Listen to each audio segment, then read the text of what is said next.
Hey everyone, how's it going? So I had an entire other video planned for today until 343 just dropped another massive update for both Halo Infinite and the MCC. 343 underpromised and over-delivered with this update. The community managers on Twitter were selling this as a small update, but it's honestly on the scale as the initial winter update we had a month or so ago. The centerpiece of the Infinite side of this update is the custom games browser releasing a full 4 months ahead of schedule. It was supposed to launch in March of next year with the start of Season 3, but it's here right now. It's in the game right now, ready for you to use and play everything Infinite's Forge has to offer. The missing custom games browser was one of my biggest criticisms with Infinite's release of Forge, since as someone who plays Infinite by myself, I didn't have a great way to experience what the community was forging within the game itself. And now I'm able to experience Forge as it was intended a full 4 months ahead of schedule. And while it's awesome that it is in the game, my experience with it so far has not been great. Maybe I just don't quite understand how to use it yet, but it took me forever to get into a game of any kind. I was trying to load into different matches for about half an hour, and I was constantly getting various errors as to why I couldn't join. The developers have said that this is version 1 of the browser, which I interpreted as it's in a beta and it's going to be a little buggy, but we're not calling it a beta for some reason. So it's possible the issues I was having were bugs with the browser itself, or the servers in general, or just my own user error. I'm going to experiment with it more and let you guys know how it is in the future. However, after half an hour of trial and error, the match I was able to join just so happened to be a game of Noctur and Toten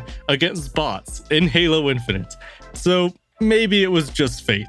But that isn't all we got in Infinite. We also got a remake of The Pit from Halo 3 for Infinite's Arena playlist. And it's a pretty good remake.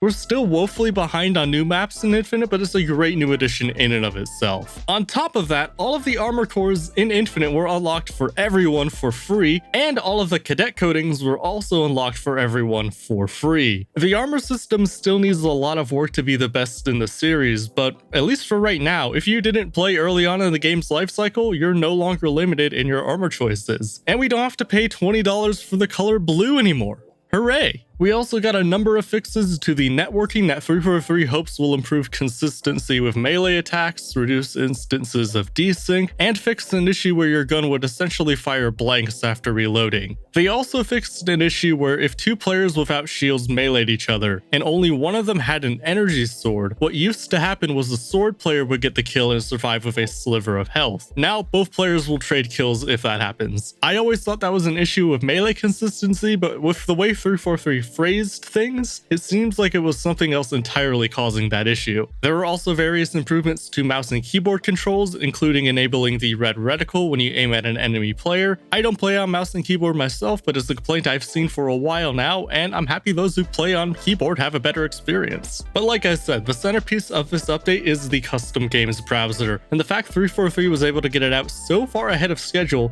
is a great sign for things to come. Getting a remastered map and the updates to armor cores and coatings was a great step forward too. If this is the kind of thing we can expect from 343 going forward, Infinite is going to rebound sooner rather than later. But Infinite wasn't the only Halo game that got a massive update recently, since the Master Chief Collection also got a substantial December update, and the centerpiece for this update was complete mod support via the Steam Workshop, which is huge. I don't play games on PC myself, so I don't fully understand how modding works on Steam, but I do know that it is going to make mods for Halo far more accessible and popular for everyone who does play Halo on PC. This is going to be a huge addition for the Halo PC community and anyone who watches the Halo content here on YouTube or anywhere else. I'm sure a lot of people are going to make a lot of great videos with some of these mods. And there's even more happening with the MCC. There's a new feature that will allow players to rejoin a match if they were disconnected. There's more loadouts in Halo 4's multiplayer, new skulls in Halo 4's campaign, and new Golden Moa statues in Halo 4 and Combat Evolved's campaign, as well as an expanded exchange and a change to the way Spartan points were earned. It's all great stuff. Both of these updates are excellent additions to both games. Infinite still has a lot of work before it reaches its potential, but if this is a sign of things to come, it won't take long for them to get there. And while the MCC has been in a pretty great spot for the last few years now, the addition of mod support could create an entirely new wave of excitement, not just around this game, but the entire franchise. I'll leave a link to the patch notes for each game in the description and in a pinned comment down below if you want to check them out for yourself, but that just about covers everything with these updates. Of course, let me know what you think in the comments below. Thanks for watching, like the video if you made it this far, subscribe to the channel if you want to see more, and I'll see you in the next video.